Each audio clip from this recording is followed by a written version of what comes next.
foremost, hi, my name is Sky, And Hi. I'm Jazz. and we Wonderful. are here on No Manual, Just Love podcast. And we are here with David from the Autism Society of North Carolina. Hi, folks. And he is going to share with us some of the wonderful things that the Autism Society provides for us here in North Carolina. David, please tell me more about yourself and what you do. Yeah, I'm the Director of Communications at the Autism Society of North Carolina, and I've been in that role for 3 decades. That's hard to believe. I am from North Carolina. I went to school at UNC Chapel Hill and graduated a while back. And whenever I got out of school, I went to work for a program that's called the TEACH program, and it's spelled with two C's, so it's TEACCH. And that's an autism specific program that provides clinical services like assessments, diagnosis.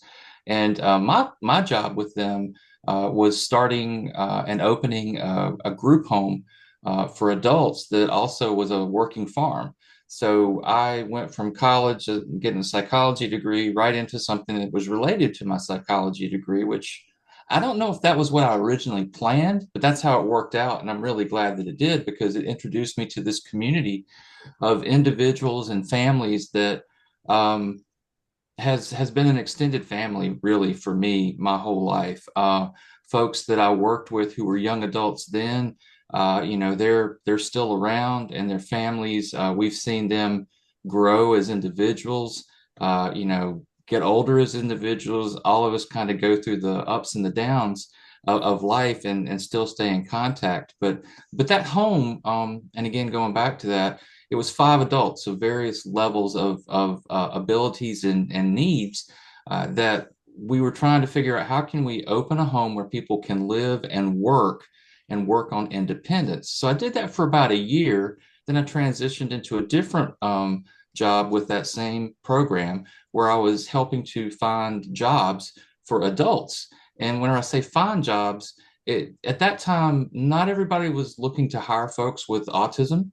They didn't really understand it. So my role was not only to work with that individual with autism to figure out, all right, what is it that you're interested in doing, and what skills do you have, or what might we be able to teach you so that you can, find a job that you like, be successful in it, and then be able to maintain it whenever I'm not there to support you.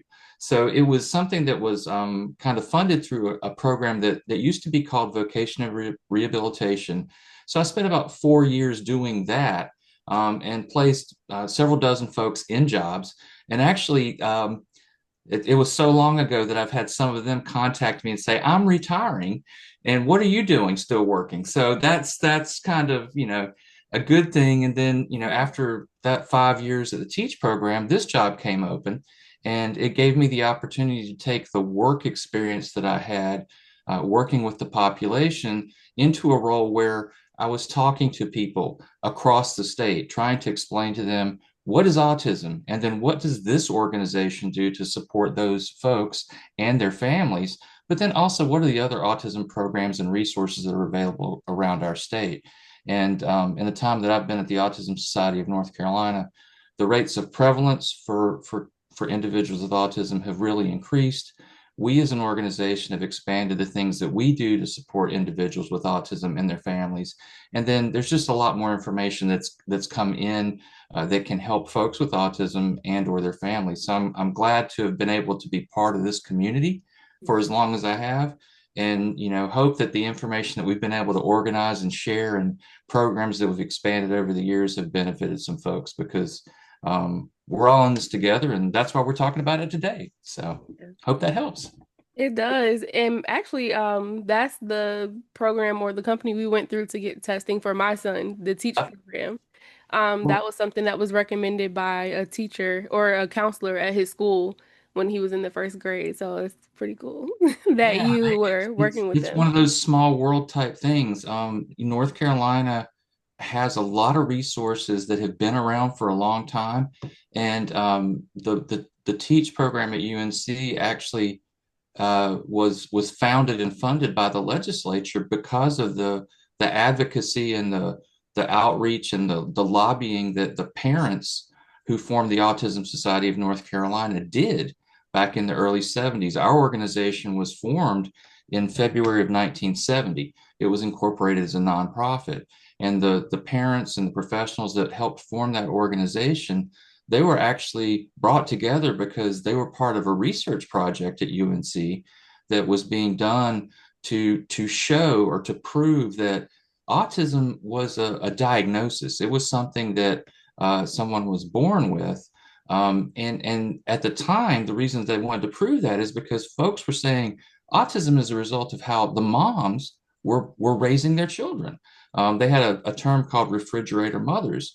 So the families that came together as part of that research project realized, hey, there's a lot that people don't know about what our daily lives are and our children, and we want to figure out how these diagnostic resources can be more available across our state. And then, they also realized after they formed the organization, all right, we've got a clinical program, but now our kids need to be able to fully participate in school activities. So they then went and made sure they could get a spot in a classroom. And sometimes that meant an autism only classroom. But it's been kind of an evolution of this vision by these parents and the professionals where you want to have a life that's fulfilling. You want to have a life where you have the same opportunities as other folks. So our organization literally for 55 plus years has been trying to make sure that anybody with a diagnosis of autism or anybody that cares or loves someone with autism can make sure that they have the same access that anybody else does at all phases of life. Yes. David, I really love your passion for the autism community. Like it really stands out just in you explaining the history of everything and like how Teach was even created. So what drives that passion for you and your commitment with this type of work? Um, I think it goes back to what I said previously. Um, it it's a job in a field that technically falls under psychology. You get this. I took a class that was Introduction to Exceptional Children, and two of the books that I had to read as part of that class were one was by Lorna Wing, and then the other one was by Temple Grandin, Dr. Temple Grandin. And it was the first person account of what it was like to have autism.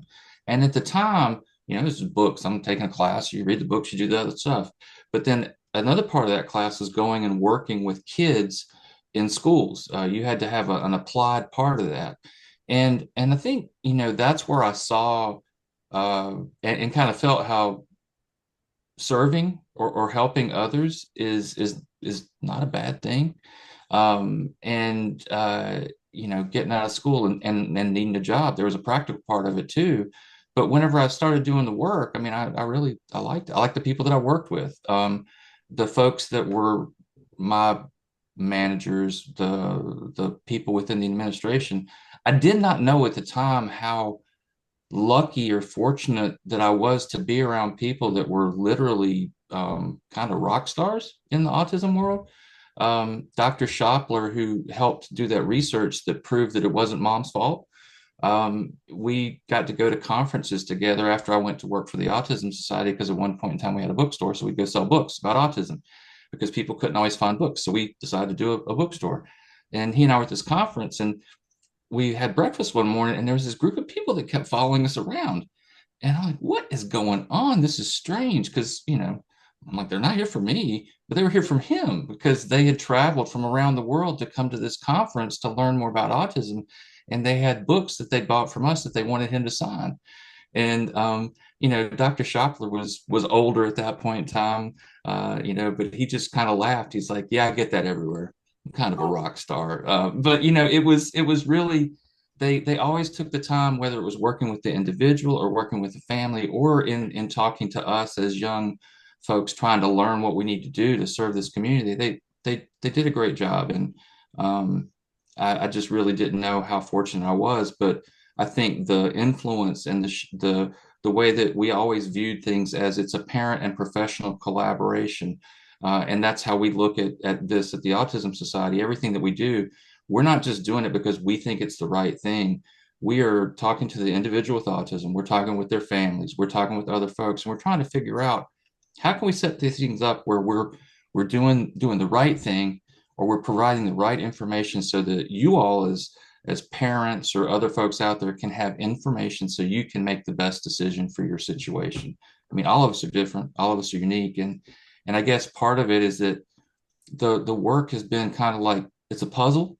You're trying to help people. You're trying to do things that can help them get to where they want to be. You're not trying to fix anything, but you're trying to provide resources so people can have opportunities that they don't have today, tomorrow, and that's not a bad thing to spend your life doing. I mean, you get the thank yous, you get the benefit of seeing people grow.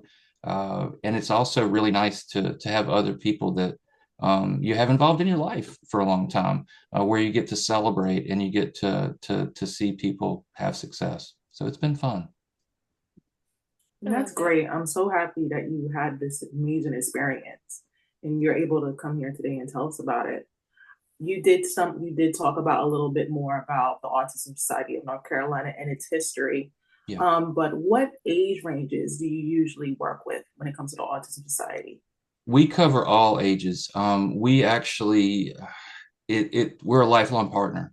So oftentimes we'll get a call from somebody who is wondering, well, what exactly is this autism word, or these things, are they autism? Because it may be mentioned by somebody at school. I think, you talked about that before, Jad. It may be something that a pediatrician's mentioned, but whenever people now go onto the computer and Google things, there's a lot of information out there, but that's both good and bad. So what we try to do is organize the information so that families that are trying to figure out, okay, they've mentioned autism or they've mentioned some of these things that might be autism. What do I do next? So we can connect folks with an autism resource specialist who is a parent of someone with autism, and they can help talk to them about signs, symptoms, but also here are some of the resources in our state or in your area where you can get a diagnosis. And then depending upon the age, and diagnosis isn't just for young kids. We have folks that are getting diagnoses whenever they're in their 60s or their 70s. It's something that can answer a lot of questions about why have I struggled with these things in my relationships and my work in my life. So that's one thing that people don't think about, but we're helping connect people with the right resources to get answers to the questions or get a diagnosis. And our programs where we're doing one-to-one type stuff, where we're working with someone, we have two clinics where we provide ABA services in North Carolina. One is in Raleigh and one is in Wilmington. But those ABA services can also be offered in somebody's home. And we do that in the Triangle area, in Asheville, and then also in the Wilmington area. And then we have a summer camp program that takes kids as young as 4 for an overnight, 5-day, 5-night experience to give mom and dad and the family members a break and some respite and recharge time during the summer months. But that camp, it's literally located in the center of the state. And in addition to the 9 weeks of summer camp, which is overnight, they do other year-round programs so that families can come in and spend the night and kids can do all the different activities that are there. But it also preps the kid for the opportunity to go to overnight camp and give that family a break. So again, I said as young as 4. We also have adult retreat weekends or vacation weekend type things. And those are things that people like to take care of, or to take advantage of. We've also started adding winter break overnight camps, spring break overnight camps, so that whenever school's out and mom or dad might need to keep working, that's an alternative where they can get professional, folks that understand autism and understand their kids, and be able to provide an opportunity for them to go do something fun whenever they're out of school, but then also be able to make friends, work on some things that they may not be able to experience or do at home.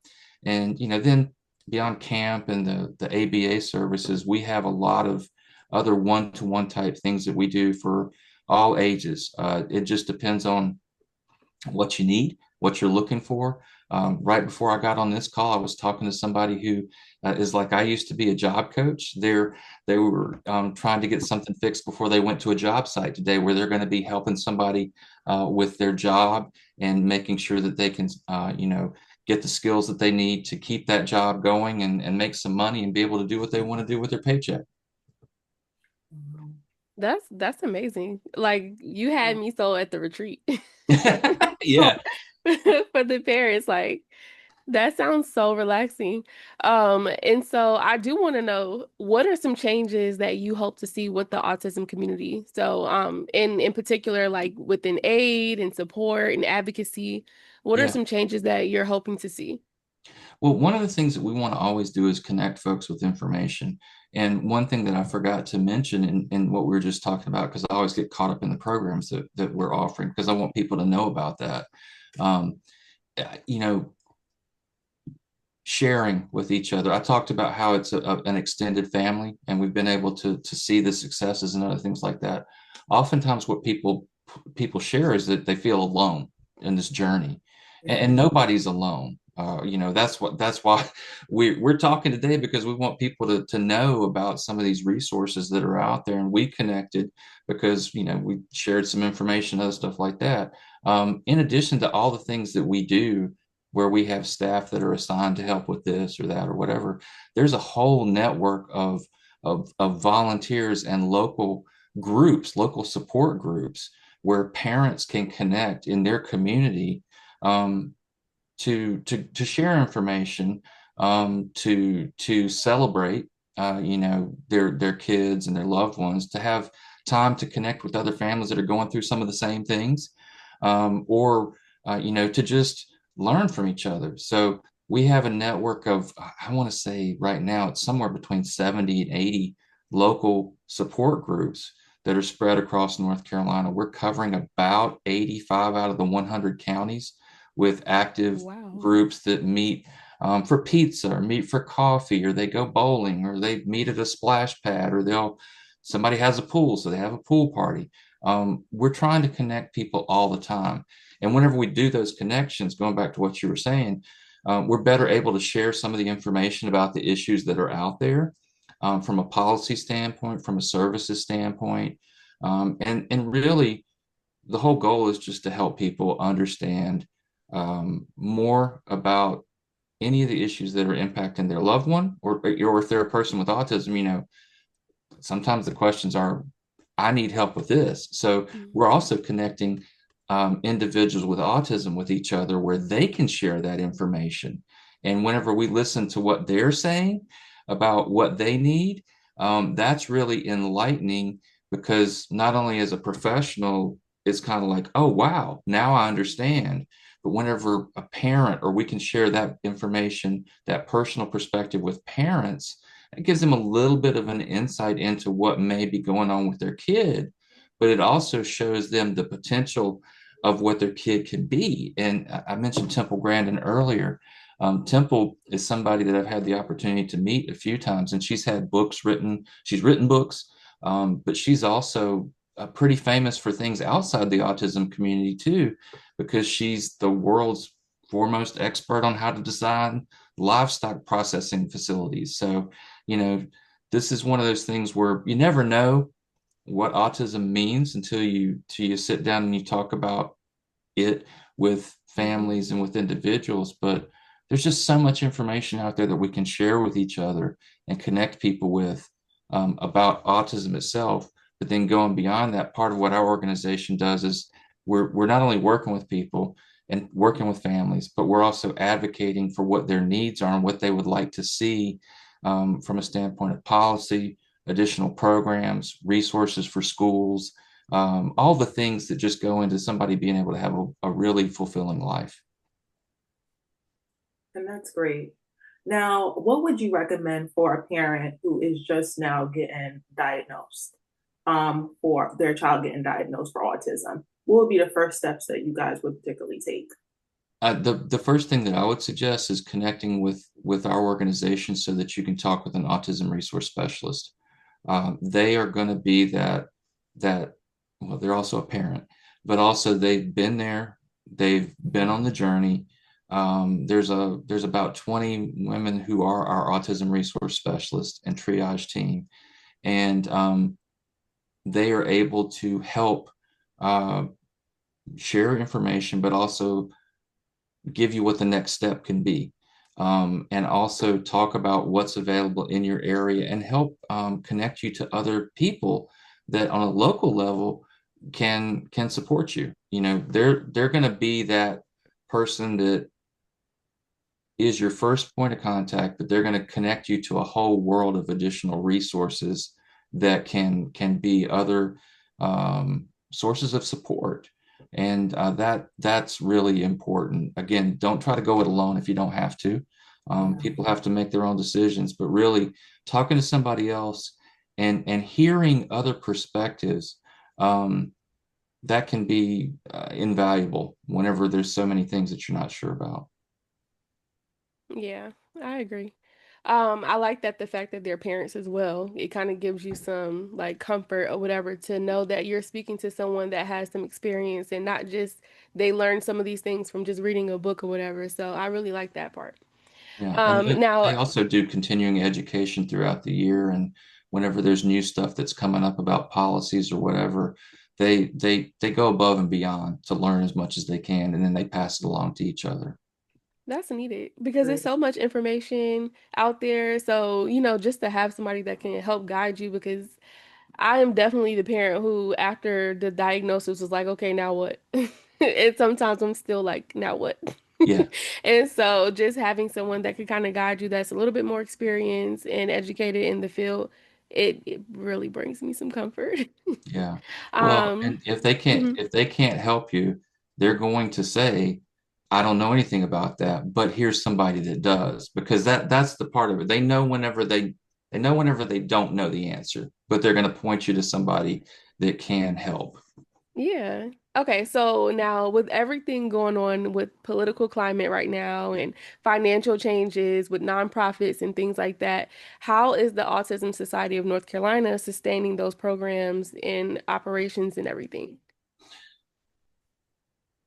We're working every day to do it. I it's know it's like a loaded question. yeah, it is. I'm like, A there's so little many heavy. different directions I could go with that. No, we actually our organization does a lot of things, and one of the things that the I know from our CEO down, we work at it every day is just to make sure that we continue to do things in a financially sound and sustainable manner, because you can't always count on um, things being the same, for lack of a better way of putting it.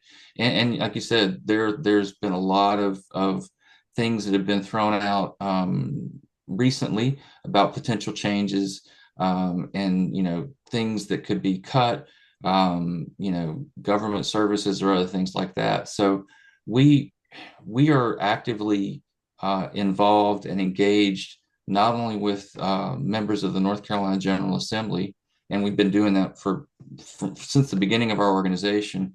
So we make sure that they understand what the needs of the autism community are, and autism isn't a Republican or a Democratic issue. Autism, it's apolitical. It impacts Mhm. everybody. It's also not something that occurs in just one part of the world or in one race. It's everywhere. So we try to remind folks that, hey, we got kids with autism in all the districts, all the school districts across our state. We got adults with autism that live in every county. So we're reminding them that, it's good policy for us as taxpayers to Mhm. be able to provide services that help on the front end of things, because usually you can be proactive and save money by investing in early intervention, investing in programs that help people improve their skills so that they can, work, so they can continue to live in their home communities.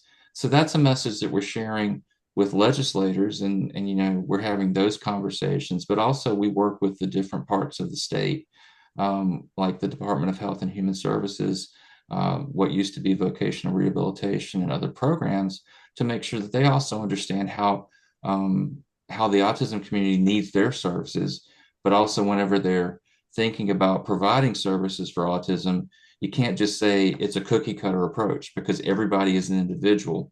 Every Right. family is a unique family, and the needs and the types of programs and stuff, you have to have a full picture before you can provide the best services. So we're always advocating. And with the funding, going back to your original question, sorry for being a little bit long-winded, but the funding part, we pull in money from a lot of different ways. Some of the services that we offer, we're billing for. Some have fees associated with them, although we try to make things as free as possible when possible. And sometimes that means we're raising a lot of money to provide scholarships. In some instances, we are billing commercial insurance carriers. And then we have fundraisers and community events where people get to come out and do a run walk event, or they might come to a dinner or something like that, where folks that want to support the autism community have that opportunity to write a check or to donate to programs that they believe in and this cause, which they're supporting. We also do things like golf tournaments and other stuff like that. So Okay. we try to make sure that there's enough money that's in to provide for the programs that we have to fund, and that's something that we're working at every day to make sure that we're not going anywhere. I mean, we've been here for Yeah, 55 years. We're planning on being here for another 55. I love that. Well, that is great. So you talked a lot about this, and I'm wondering how can the autism community go ahead and help support you even more during this hard time? Yeah. Whenever we have an action alert, if we send one out, and we had to do that earlier this year on things around Medicaid funding on a federal level, there were some proposed cuts, and we wanted people to make sure that their federally elected folks, our senators, our House representatives, understood what making changes to some of these things on a federal level would mean here in North Carolina, and how it would impact them. And ultimately politicians are going to make their own decisions and what they feel is best. But if we don't speak up as a community, if we don't speak up as individuals about how some of this stuff might impact us and impact our communities and our state, then then the people making the decisions, they don't know. Now they can still decide to do something different, but what we ask people to do is to share their story to the degree that they're comfortable, and particularly if these programs and these resources have helped them be able to maintain a job and not have to be a stay-home caregiver where they're not working or what have you. It's really about mobilizing our community and making sure that whenever we need to raise our voices that we're doing that. But we don't ask people to do that just during a time of need. We have a whole section on our website where we provide information about how people can connect to their legislators on a local level, on a state level, on a federal level, so that if their passion is telling the story about what having a loved one with autism is or living with autism, they can do that. So we ask people to share their stories year round, but particularly whenever there's a call to action. And then also just to come out to the events, to join a support group, to be part of the community so that you can meet other folks, so that you can learn from other folks, so that you can share your experience and your knowledge to help somebody else. Because when I talked earlier about kind of the service and how it feels good to help somebody else, you never know when something that you've gone through, you may think it's not that big of a deal, but if you mention it to somebody else and it provides one of those light bulb moments, or oh, I never thought about that. I mean, that's a gift that you're giving whenever you're able to do that. So just having Right. people get involved and come out and connect, I think there's so much value in our community spending time with each other and sharing and just being supportive of each other. That's one of the main things that people can do. Okay. So what upcoming events or like do you guys have any workshops or anything or Yeah, support groups that's coming up soon? yeah. On our website, which is it's autismsociety-nc.org. I was going to spell it out, but then I realized we're talking as a picture. So on autismsociety-nc.org, we have several sections, and one section is where it's our upcoming events, and we have a calendar that includes things that are color coded. So if you go and look at each month, there's just a ton of information on there. And one color code is for support groups. So you can scan and see, all right, well, what's the support group events, and are any of them in my area? People who speak Spanish are a growing part of our state. So we have stuff that's just in Spanish, where there's online connections or meetups. Whenever we have conferences or special events, those are also there. So our calendar is one place where you can look and see everything that's going on. But in the upcoming weeks, we have several run walk events, which are part of our fall and spring run walk for autism series. Okay. So we'll have one in the Asheville area on September the 20th. We'll have one in Greensboro on September 27th. And then we have one in Raleigh on October the 11th. Those are all Saturdays, and those are great opportunities for people to come out. There is an entry fee, but we also have an information fair, and it's just a big celebration. So it's a 5K race, but also you don't have to be a competitor to race. You can just go out and whatever pace you want to go, you can do the 5K course. But at all three of those, we also have shorter events that are more the fun run or walk type things that are a mile or so, or just however much you want to do, where people can come out and just enjoy the day and take that opportunity to connect, share, and celebrate. And again, those are major fundraisers for us. All the programs, all the proceeds that come from those events go to local programs in those areas. So people in the western part of the state benefit from the community coming out for the Western North Carolina Run Walk for Autism. The Triad area benefits from the Triad Run Walk for Autism. The Triangle area, same here. And then we do 3 of those coming up in the spring that are kind of down in the eastern part of the state. So those are the main things that are coming up right now. We do have online learning opportunities that are listed on our calendar events. Our autism resource specialists are always doing after the diagnosis workshops. They can do those by request as well. So again, I encourage people to visit the website, check out the calendar, but then also if you're in the Asheville Triad area or the if you're in the Asheville area, the Greensboro area, or the Raleigh area for those 3 events, please come out and join us. We'd be happy to meet you and share information with you and have a great morning doing some fun stuff. Oh, great. I'm actually thinking about joining the autism walk this year. I usually kind of fade out, but now since my son is getting older, I'm like, this is going to be great. I'm going to try it. Yeah. Run, but I am going to walk. Hey, we have folks that, people bring their dogs out. We've got folks that are pushing strollers. We've got some folks that come up and they're like, I just want the t-shirt. I'm going to sit here and watch. We're cool with that. Again, it's one of those things where whatever level of participation, you're fine to do it however much you want to or how little you want to. That is great. So thank you. That takes off a lot of stress off my shoulders. That's great. Yeah. So I couldn't run 5K right now if somebody was chasing me. So, I'll be doing the setup and getting things started and everything like that. But again, we want it to be fun, and we want it to be something where, again, it's about celebration. It's about connecting. So just coming out and enjoying the day, we can work with that. We can work with that.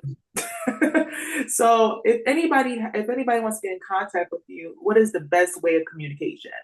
Yeah, you were asking a great question, which is how can people get in touch with us? And the best way is probably to visit our website. It's again, autismsociety-nc.org. And whenever you get there, we've got a variety of forms that you can fill out. There's a contact us form that's at the bottom of every page. So if you just click on that button that says contact us and fill out your information, we will route it to the right person. And also, whenever you click around on the top navigation of that page, most people go to the Find Help section. And in the Find Help, you can actually click to talk with a specialist. And that's the Autism Resource Specialist page. There's another form on there that also will get you routed to an Autism Resource Specialist. We also are old school in that we have a telephone number that a live person actually answers. And that phone number is toll free around North Carolina. It's 800-442-2762. So if people want to pick up the phone and call, please do so. That's going to be our main office in Raleigh. And again, that number is 800-442-2762. And if you call there, we are typically open from 8 in the morning till about 4:30, 5 o'clock in the afternoon. But we have voicemail, and we will make sure that we call you back within a business day and get you connected to the folks that you need to speak with. All right. Thank you. And so now before you go, and I really appreciate you. I know we both really appreciate you coming on and giving us all of this great information. I do want to play a fun, quick game. It's a this or that game. So you Okay. don't have to think much on it. You just answer which one you prefer over the other. Are you Great. ready? Yes. Okay, so just to, end on a lighter note. So the first one is UNC or Duke? Oh, it's Carolina. That's where I went to school. Carolina all day. Yeah, yeah, yeah. Okay. And there's only one way to spell Duke, but I won't get into that. So, Okay. yeah, but it's Carolina. Let's go Heels. Let's go. All right, so coffee or tea? That one's tougher because I like both, but I'll go with coffee. Go with Okay. I go I with love a coffee. good strong coffee, okay? Yeah, and it's just typically black with maybe a little bit of sweetener in there, but not too much. So Yeah. I You found know, that I got to have coffee in the morning. Got to. I've been drinking black coffee lately. It's so crazy. My grandmother used to, and I used to sneak and drink her coffee. But I used to think like, how in the world? Like I Yeah. need sugar. But Yeah. lately I have just been drinking black and I love it. Mm-hmm. Like Yep. I love it. I haven't graduated yet. I don't.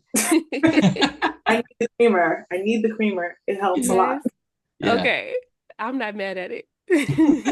All right. So Asheville Mountains or Wilmington Beaches.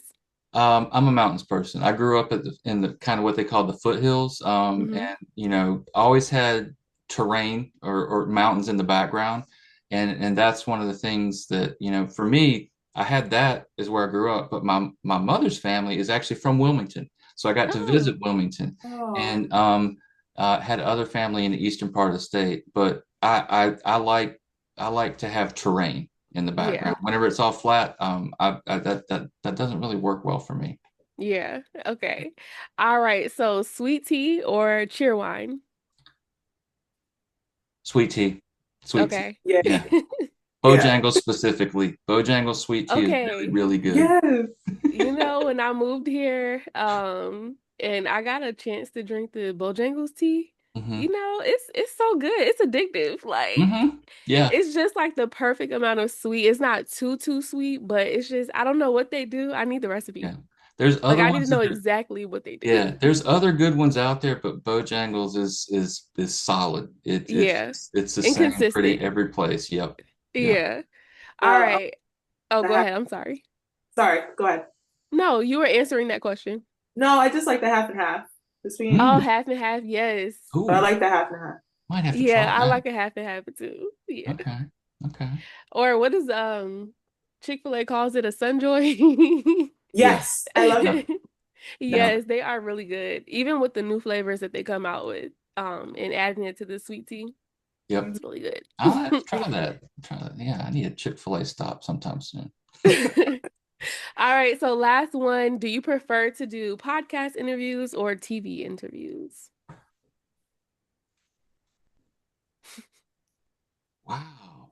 That's that's tough. I like both, but I think the podcast format like this gives us more time to talk and Hmm. expand on things.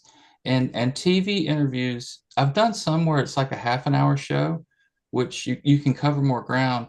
But this is probably better because I think you get to have a conversation. And the Yeah, TV interviews sometimes it's all jammed together, and Hmm. and then it might get edited out. And I mean, this can be edited too, but I do think we can expand on some things, or we talk about something, and I mean, now people know that now people know our coffee preferences, our sweet Right. preferences, our tea stuff, and everything like that. So yeah, podcast. I'll go podcast. Yeah. yeah. Okay.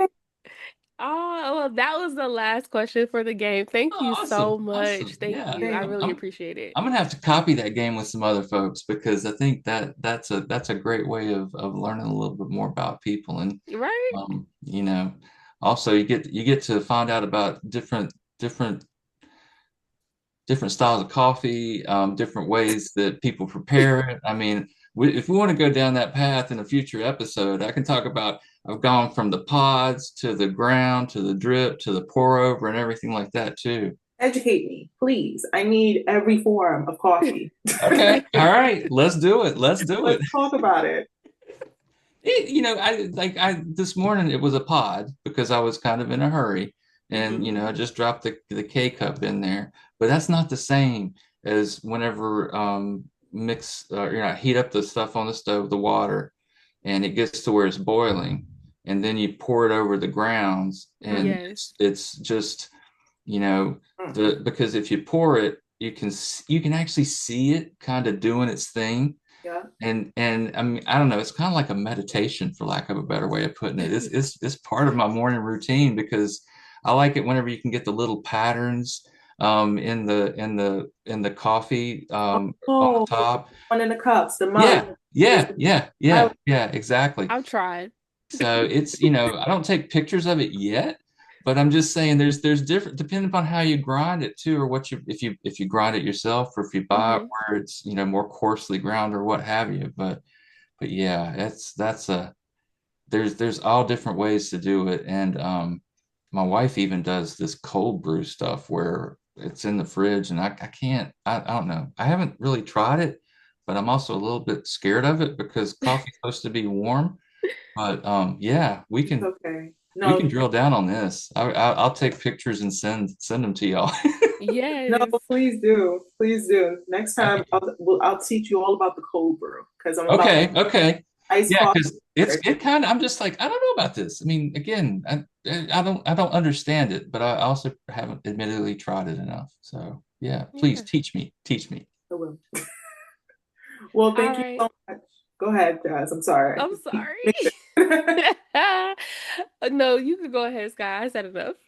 But thank you so much for joining us today. We appreciate all the time that you put into our show and to actually join. It's really great. We are going to start a part 2 to see. Okay. We are going to schedule that down. Yeah. Thank you so much for joining us today, and we hope you have a great day. Thank you. You all do the same. We really appreciate the opportunity to talk with you. I enjoyed it. I'm looking forward to future conversations about coffee, tea, autism, whatever else. I mean, we didn't even get into Coca-Cola, Pepsi, RC, and all that type of stuff. But need to ask that. That was a good one. You know what? I do want to ask. What is are you a Coca-Cola product or are you Pepsi? I want to hear it. Probably Pepsi, if I'm being right. honest. Yeah. That's right. Yep. Pepsi. A nice cold Pepsi. That's what's in the refrigerator right now. So yeah. Makes sense. Have a good one, guys. All right. Y'all take care. Bye now. Bye. All right. So thanks you guys for joining us today. We had an amazing time with David. Like, he is so educated in this field. I cannot wait to have him back. I really can't. I can't either. I think he answers so many questions that we all were thinking. And I can't wait to dive into part 2. Part 2 is going to be amazing. We're going to ask all the questions we didn't get to answer. And we're going to have all the amazing conversations that we are dying to have with him. Yeah. And so tune in to our next interview or our next episode of the No Manual, Just Love podcast. If you are looking to get in contact with us, of course, we are on YouTube, which you're watching right now, but you can also catch us on Instagram, which will link everything in the description so you can, easily find us. But thanks you guys for joining. Again, I am Jasmine. And I am Sky. We'll talk to you guys later. Bye.